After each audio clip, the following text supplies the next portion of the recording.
Merci pour votre fidélité, mesdames et messieurs. Bonsoir et bienvenue dans ce flash d'information sur Bamako News TV. Nous débutons ce flash d'information par l'actualité nationale.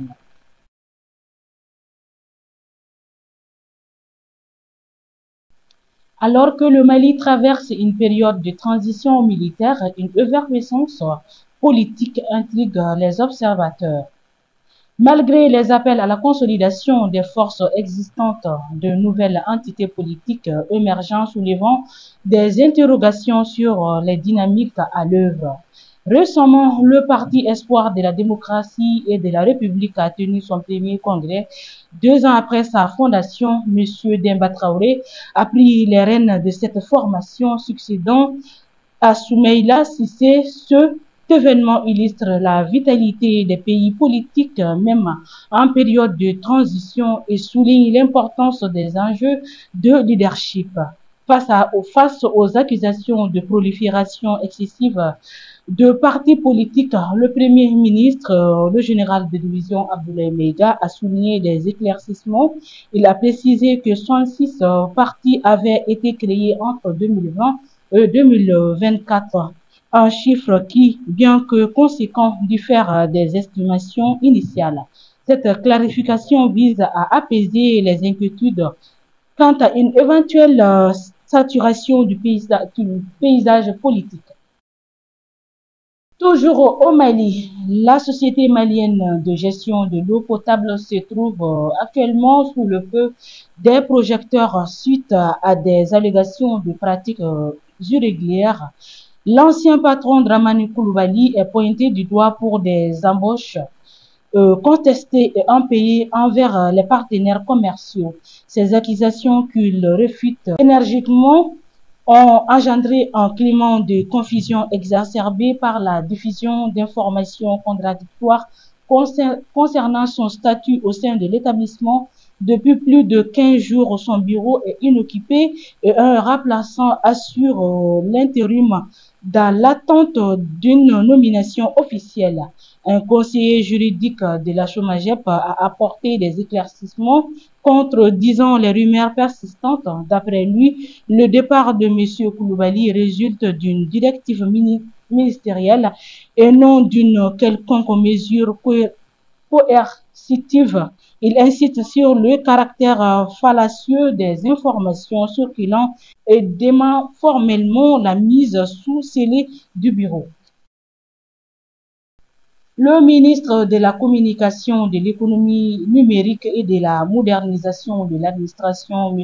Al-Hamdou Aga-Eliene, a lancé le mardi 4 mars 2025 un atelier technique de renforcement des capacités en communication gouvernementale. Cette initiative s'inscrivait dans la continuité du séminaire gouvernemental tenu le lundi 3 mars 2025 sur le même sujet. Cet atelier réunit des acteurs de divers secteurs de la presse publique et privée ainsi que de la communication gouvernementale. L'objectif principal de cet atelier était de renforcer la collaboration entre ces acteurs afin de structurer une communication gouvernementale plus efficace, transparente et responsable. Cela est d'autant plus crucial dans un contexte où la cohésion sociale demeure une priorité absolue pour les plus hautes autorités. Le président de la transition, son Excellence le général d'armée Assimi Goïta, chef de l'État, a reçu en audience le mardi 4 mars 2025 une délégation russe conduite par le vice-ministre de la Défense. Cette visite s'inscrivait dans le cadre de l'évaluation de la coopération entre la République du Mali et la Fédération de Russie en matière de sécurité. Le vice-ministre russe de la Défense a rendu compte des discussions menées avec la hiérarchie militaire du Mali, notamment le ministre de la Défense et des anciens combattants, le général Sadio Kamara, qui l'a reçu avant son arrivée au palais de Koulouba. La Fédération malienne de football se prépare à tenir une assemblée générale extraordinaire, une réunion cruciale pour l'avenir du football malien. Cependant, cette assemblée se déroule dans un contexte de tension et de défis logistiques, mettant en lumière les enjeux majeurs auxquels la FEMAFOOT est confrontée. L'objectif principal de cette assemblée est d'adopter le budget de 2025 et de réviser certains textes fédéraux. Initialement prévu pour le 28 février, l'assemblée a été reportée pour intégrer les observations de la FIFA. Les délégués des 9 ligues régionales, des 14 clubs de première division, des 9 clubs champions de deuxième division ainsi que des 3 groupements sportifs sont attendus. Les discussions porteront sur le budget et les amendements proposés par les experts internationaux. Deux anciens ministres, Moussa Mara et un ancien ministre du budget, sont attendus ce mercredi 5 mars 2025 à la Cour suprême. Ils sont convoqués dans le cadre de l'affaire de l'avion présidentiel. L'ancien premier ministre Soupe Ibeka a confirmé cette convocation sur sa plateforme, précisant qu'il s'y rendra comme justiciable.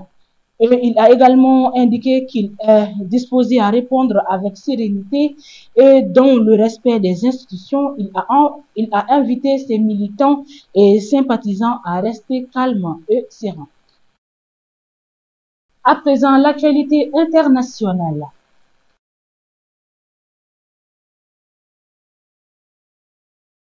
Au Cameroun, le gouvernement hausse le ton contre les partis politiques qu'il accuse d'entretenir un climat de tension et de peur dans le pays à moins de 10 mois de l'élection présidentielle. C'était hier, mardi 4 mars 2025, à Yaoundé, lors d'une conférence de presse de Paul Atangandi, le ministre de l'administration territoriale.